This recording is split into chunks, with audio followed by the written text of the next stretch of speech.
ನೀರಿನ ನೆಲ ಟ್ಯಾಂಕ್ನಲ್ಲಿ ಅನುಮಾನಾಸ್ಪದ ರೀತಿಯಲ್ಲಿ ನವವಿವಾಹಿತೆಯ ಶವ ಪತ್ತೆಯಾದ ಘಟನೆ ಗದಗದ ಮಜ್ಜೂರು ಶಿವನಗರದಲ್ಲಿ ನಡೆದಿದೆ.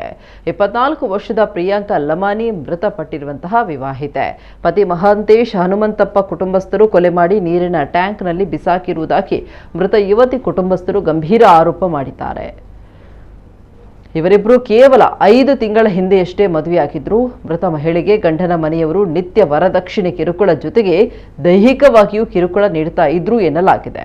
ಗದಗದ ಶಿರಹಟ್ಟಿ ಪೊಲೀಸ್ ಠಾಣೆಯಲ್ಲಿ ಪ್ರಕರಣ ದಾಖಲಾಗಿದ್ದು ಪೊಲೀಸರು ತನಿಖೆ ನಡೆಸ್ತಾ ಇದ್ದಾರೆ.